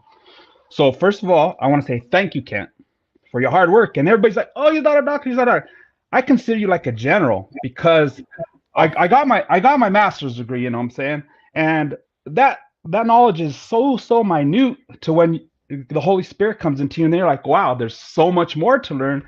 And your depthness and your dedication and your motivation is, I definitely consider you like a general. I was in the Air Force for 11 years, but your knowledge is so much better. So I'm like, I get frustrated. You like when you're trying to help somebody. I mean, a good analysis is like someone's stuck in the mud. You know what I'm saying? Quicksand. And you're like, give me your hand. Give me your hand. I'll help you out. I'll help you out. And they're like, what's a hand? Are you sure this is called a hand? And, you know, they're sinking while you're telling them this. And I'm like, just listen to him. He's trying to help you. He's not here to condemn you. He's not here to convict you. He's trying to open your eyes and bring you to life. You know what I'm saying? You're on this little conveyor belt that dumps off in the pit of hell. You know, we're trying to get you out of there. So that's my thanks on that. And then another point that I want to bring up is like you were talking the other day about. I'm sorry. We're just trying to keep it moving. But did you have a question or? Well, no. I just wanted to say thanks. Oh, okay. And then I just want to bring up 2 points, and one of the points was like it goes back to the single-cell organism, like Kent was just mentioning earlier. We skip all these processes and we give that to the evolutionists. Let's get to the single cell, okay? So now there's a single cell. Well, here's a single cell existing with all the knowledge that it has at that point in time. Why would it want to be a 2 cells? It don't have no competition. You know, it don't have nothing else. I'm like, and who's telling it? You need to be 2 cells. You need to go out, and that's like. Okay, well, let's say we let it go to 2 cells. What's one cell going to tell the other one? Hey, you turn to grass, I'm going to turn to a cow and I'll eat you.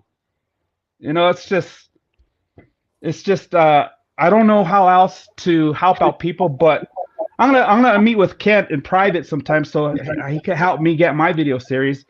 And another thing that I felt that was very fruitful for my eyes being open was there was this video series one time, and it had like, I think it was like 8 scientists, and they had their names and everything, and they went to this secluded island, and then they were all contemplating the possibilities of another planet actually being able to sustain life. And it's a really good video that I had seen, and I just, a question for you, have you ever came across that video or heard of something similar to that? It rings a bell with me. I don't recall what it was. Yeah, I've forgotten more things than I can remember, so I don't know for sure. But it's interesting. Why did all the creatures evolve to produce babies? Why didn't any of them evolve to live forever? Then there's less competition for food. I mean, if you get a single cell that evolved the ability to live forever. None of them did that. They all evolved more competition for food. They don't get it. Their theory is dumb, in my humble opinion. Where's the information coming to it? You know, my undergrad was in computer information systems, and I got a graduate in the MBA with focus on information systems. But you know, you program something and then you get results. Well, who's programming these? I mean, who's telling these what to do and how to do it? And then at one time I went through a little thing. Sorry, just jumping all over. I'm so happy to be talking to you guys. My hat's off to everybody. My hat's off to everybody. Your energy, your dedication, your motivation. Thank you from the bottom of my heart. Not only that, my wife now knows God. My children, I'm directing them to life. I'm directing them to life. You're helping us to have life. You know what I'm saying? Wow, I like life. I like breathing. It's really nice. You know what I'm saying? Thank you so All right. much. Amen, brother. Appreciate it. But what was that other point? I forgot. But anyway, I think that sort of sums it up. That I just really appreciate you guys, and I'm watching the videos all the time. I'm trying to get more motivated so I could actually get out there and the harvest is ripe, the reapers are few. So trying to do my job. So I appreciate any prayers and any direction in that point. Well, praise the Lord, brother. Thanks so much for joining us. It's a pleasure. We appreciate the kind words and the points. Help us find some more evolutionists to debate. Oh, can I answer his question before he goes, or his two questions? Grayson, good to have you. You know what? Let's allow Jungle Jargon. He's been waiting patiently. Let's allow Jungle Jargon to quickly ask a question for Kent, and then Grayson will hand it over to you. And I'm sure there's a couple things you want to address, and we'll have a little back and forth there. So Jungle Jargon, good to have you. How you doing tonight? And question for Kent. Yeah, I was hoping to ask a question of Luca, but I can ask Kent too, because basically the same thing. But I don't say it too often, but I appreciate you, SFT Donny, and over the years I have really appreciated Kent Hovind as well. And Kent has been an inspiration to me as well over the year. Very, very bright, very witty, So I try to emulate that a little bit, but maybe not so much. But You're doing a great job, Jungle. I appreciate it. So my question was about the out of Africa theory. And Luca was like a geneticist or something. He's in genetics and stuff, And so I think you might know about the SNPs. The out of Africa SNP,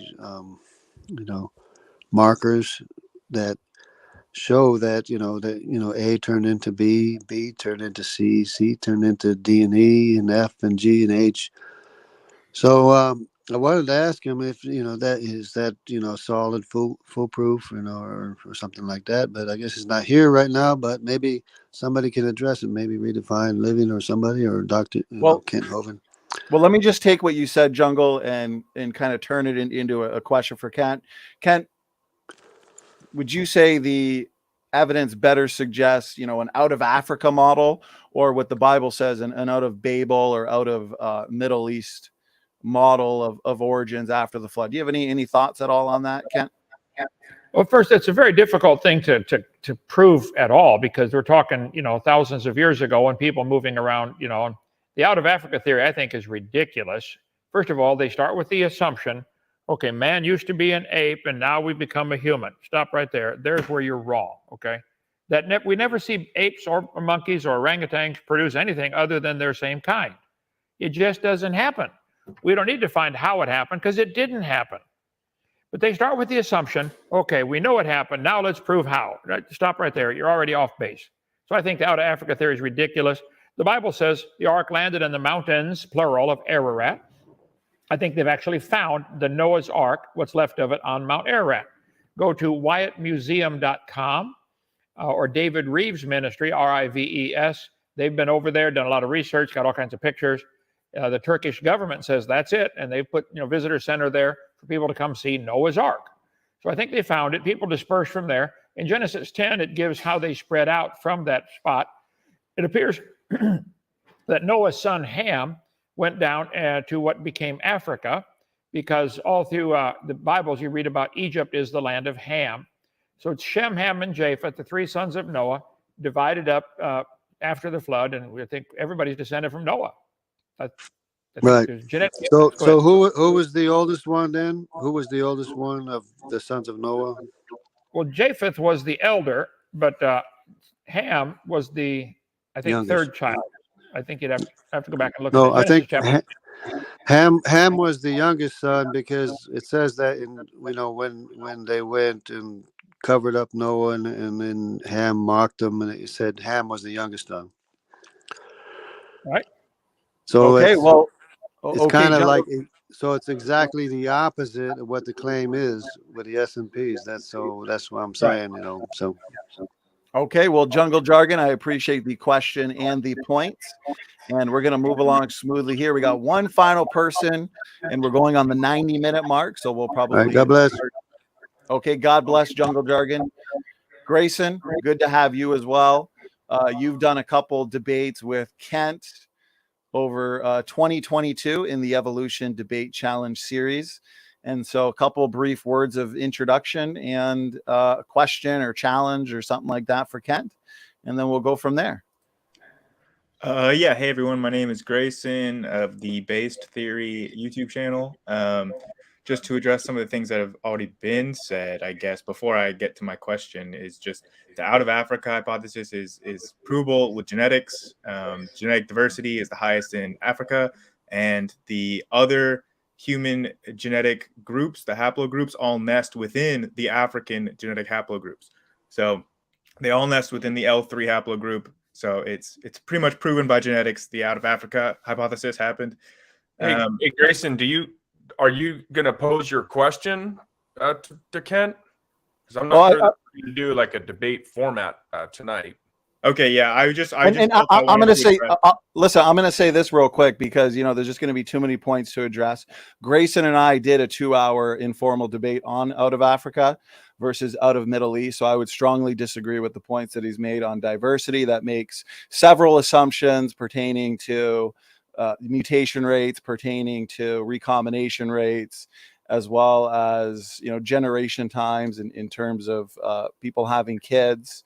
And so, we would obviously strongly disagree with that part, Grayson, but let's specifically focus on, the topic here, best evidence for evolution, and maybe a specific question or challenge or something like that you'd have for Kent. Go ahead, Grayson. Yeah, sorry, I just felt it was important to address some of the things that had already been said. Also, that debate that we had, Donny, was on genetic bottlenecks, and it was not on out of Africa. And then just the first individual didn't want to become the purported out of Africa population bottleneck, as we it was on the bottleneck before the out of Africa bottleneck, not the out of Africa bottleneck. I mean, we didn't discuss out of Africa, but then, in light of the severe inbreeding associated with the out of Africa, fairy tale bottleneck, the fact that that's not a feasible bottleneck, you guys don't have a mechanism for how that small people group exploded into all parts of the globe.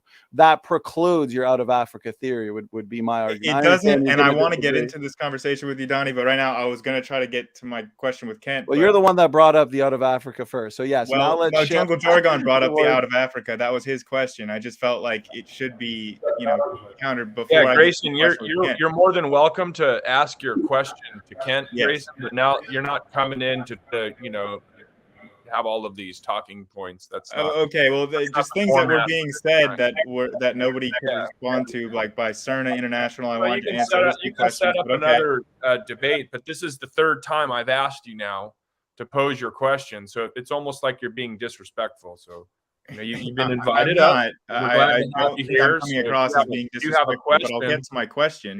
Yeah, all right. So if you have a question, now would be a good time to ask that. Okay, yeah. So, Kent, two things. Why do you say that that scientists say that the universe came from a dot of nothing that exploded? None of that is true. And then why do you say that life came from a rock under the evolutionist worldview? Those two things are objectively not true. You could say life came from stardust, and nobody would have a problem with that. I mean, that would at least be accurate. But saying life came from rocks is not accurate. No, that's not a part of the theory. And then saying that the singularity is a dot of nothing that exploded is also not part of the theory. The singularity is not even part of the theory. It's a mathematical artifact for we don't have math to describe it. Therefore, it is not part of the theory. Like the Big Bang for t equals 0, the t equals 10 to the minus 33 seconds, not part of the theory. We don't have math that's advanced enough to describe it. So it's not accurate to say a dot of nothing exploded or that life came from rocks.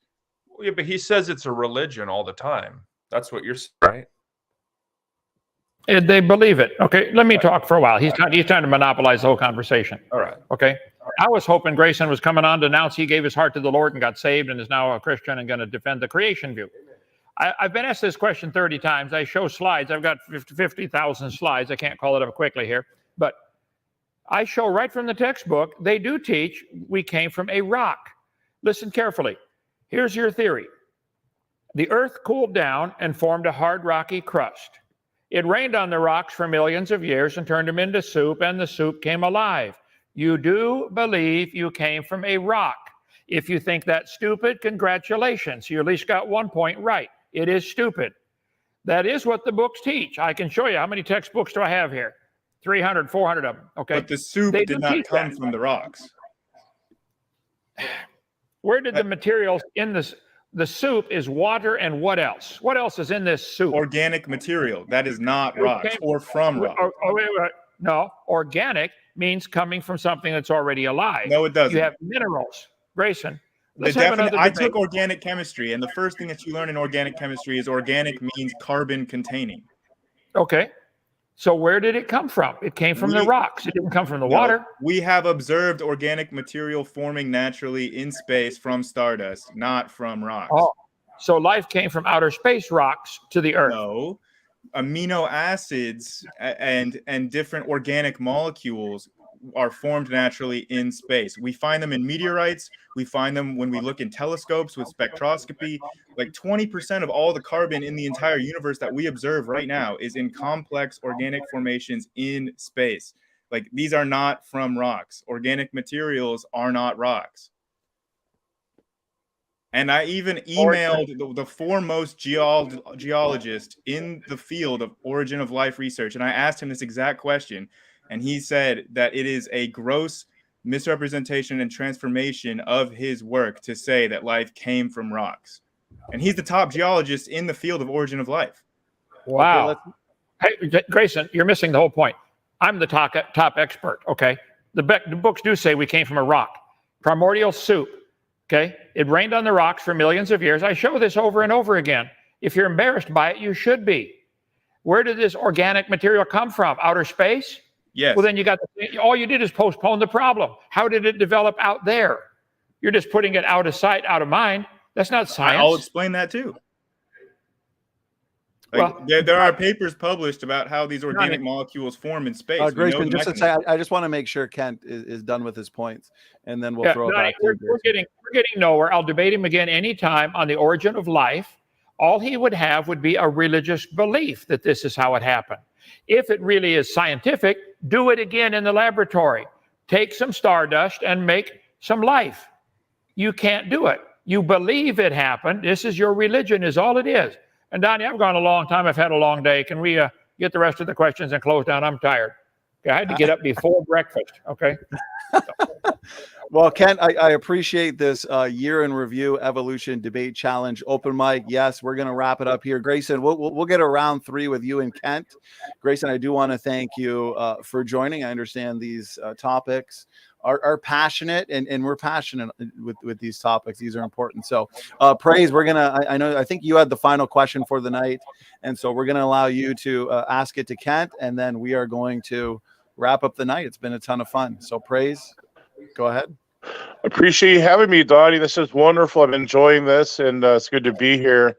I had a question for Kent regarding transitional fossils of supposed hominids. So the Neanderthal, I think the way scientists explain it, they had a bigger skull cranium, and they were generally bigger beings than Homo sapiens.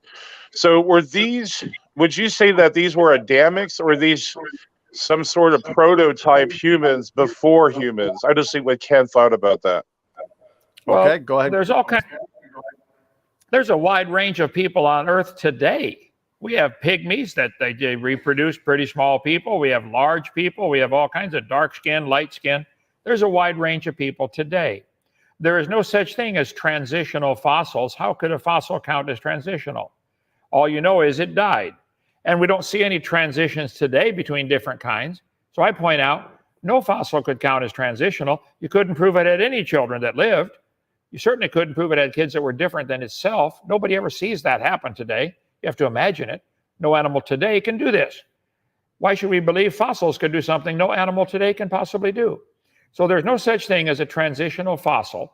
Now, so if they find a creature that to them looks like part ape, part human, or you could be something went extinct. There are all kinds of, let's see, apes, orangutans, gorillas, chimpanzees, bonobos. I don't know how many different kinds of creatures there are like that. Squirrel monkeys, spider monkeys. They produce babies of the same kind. If you wish to draw lines on paper connecting them, you're welcome to, but that's not science. Science tells us monkeys produce monkeys. Cows produce cows. Apes produce apes. If you wish to believe they were related, okay, believe whatever you want, but don't call it science. Admit it's a religious belief is all it is. There is no scientific evidence for these stupid family trees that they put in the textbooks. But they claim, oh, everything came from a common ancestor. This is propaganda. This isn't science. Okay? Go ahead. I completely agree, and I appreciate that. I mean, so as far as Neanderthals, you think they're just bigger humanoids? Is that the way you look at it? They're just humans? There's a whole book on the topic of Neanderthals, probably a race of people that were deformed from disease. If I've got this on my video number 2 of my series about the so-called cavemen. It'd take me a while to call up the slides, but I cover that in great detail. Or a great age. See, the Bible teaches very clearly that before the flood came, the people lived to be 900 years old. Okay, well, the masseter muscle, the frontalis muscle, the different muscles of your face, the more you work a muscle out, the bigger the bone grows. So the eyebrow ridge appears to enlarge with age, and the back of the occipital bun. A person that bends down, lifts their head up, you do that for 300 years, your head may get enlarged. So the Neanderthals are much easier to explain as simply really old humans, probably 300 or 400 or 500 years old. The Bible says they live to be 900. Almost every culture that has ancient roots talks about a time called the Golden Age. They say, oh yeah, man used to live to be 1,000. Why would all these cultures from around the world have this similar legend? I think it's true. They did live to be nearly 1,000. 969 with Methuselah is the oldest in the Bible. That doesn't mean that's the oldest ever. That's just the oldest one listed in the Bible. So I think that there's a more logical explanation. People today can get deformities in their skeleton, like rickets or diseases that deform the skeleton. A lot of sailors would have horrible diseases, skeletal diseases, from lack of scurvy does this to your body.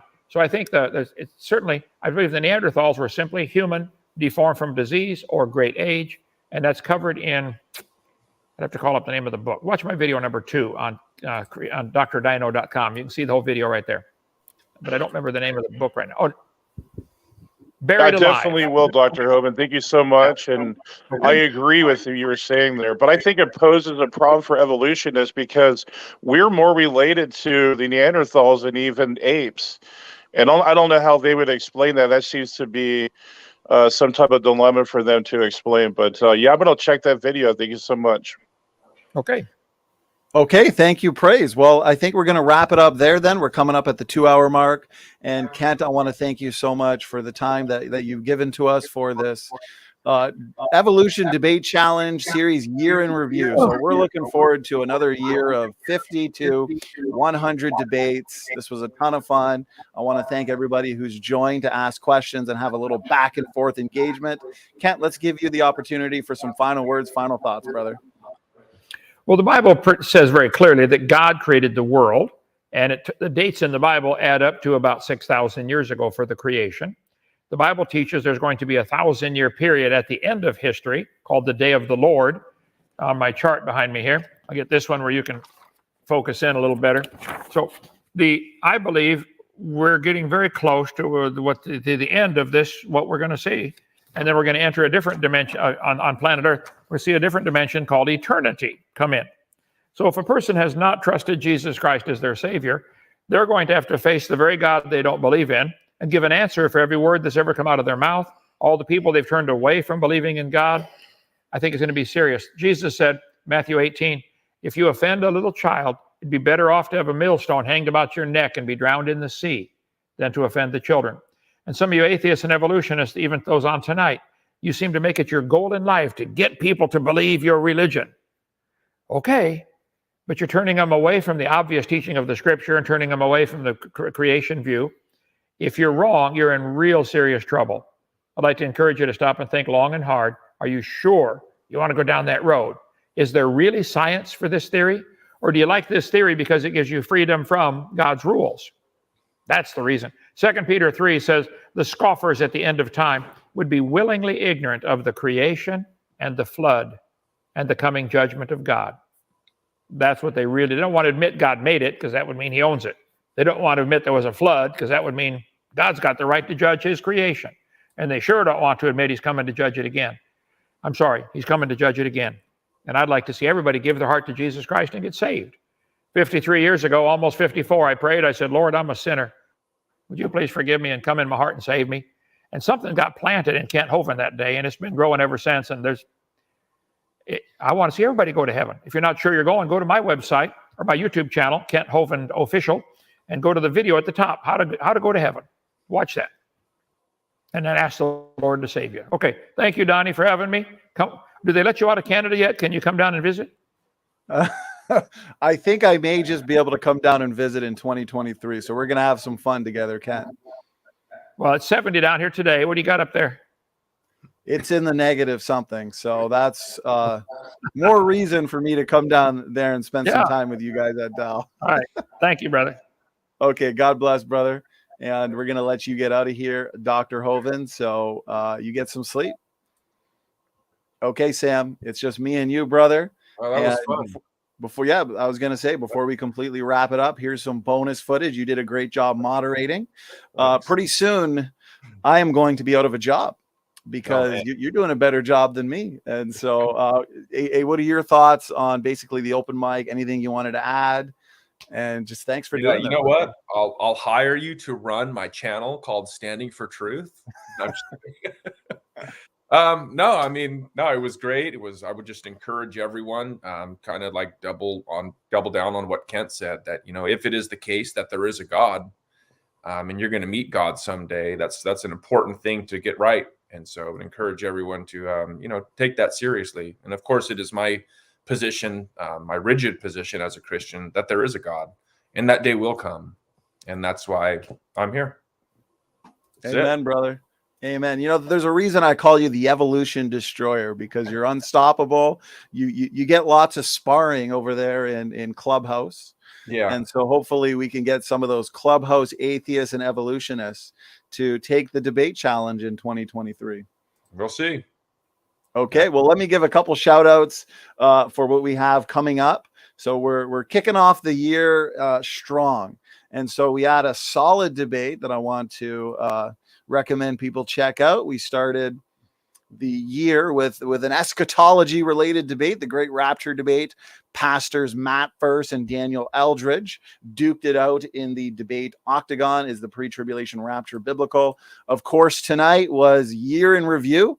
I think it went well. We had a lot of engagement in terms of the open mic, a nice solid mix of creationists and evolutionists. And so if you're of the evolution persuasion and you want to debate the topic of evolution with either Kent or myself, or Professor David McQueen, T-Rock, the number of us that are doing these debates. I myself did about 12 this year, mostly on endogenous retroviruses and genetics related arguments as they relate to ancestry. So reach out and we will do our best to fit you in. Grayson was here tonight, and so him and Jamie, best buds here, they've been there's some heat going on with them, and which is why this is going to be an epic debate. Big Bang to evolution. This will be first thing next week, and tomorrow we are mixing it up. So tomorrow we got a solid debate on soteriology.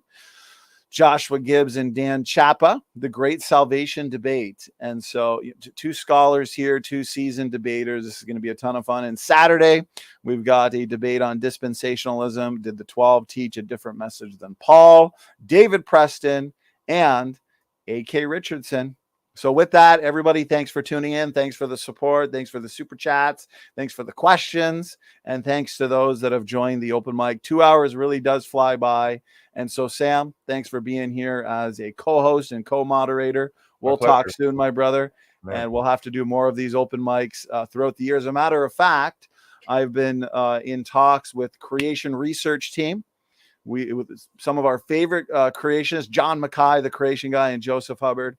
And we are going to hopefully pick a day sometime in the next month or two where we can do an open mic with John Mackay and Joseph Hubbard.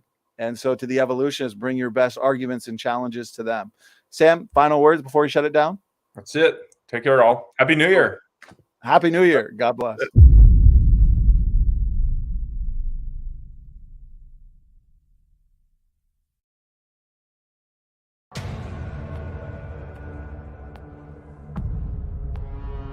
But do we have evidence that large-scale changes occur? Yeah, we have the fossil record, and it really is a record, and it's so much so that he can't even pretend to refute it. He just has to pretend it's not really evidence. For anybody in this room who calls yourself a Christian, if you think you have scientific evidence to indicate you're God, bring it. You ain't got it. I win. How dare you create a world in which there is such misery that is not our fault? It's not right. Why should I respect a capricious, mean-minded, stupid God who creates a world which is so full of injustice and pain?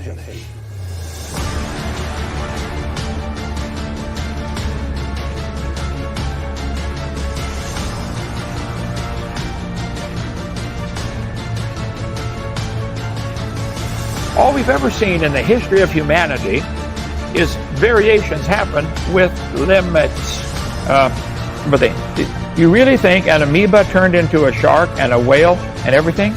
There's no evidence of a single-celled creature ever producing even a two-celled creature, let alone an elephant or a whale or a human. But they put them on, draw lines on paper. The evolution theory clearly teaches the Earth began as a hot ball of rock. As it cooled down, it began to rain, and it rained on the rocks for millions of years and turned them into soup, and the soup came alive. Wade, simple question. Do you believe you are related to a snail? Just a yes or no. Yeah.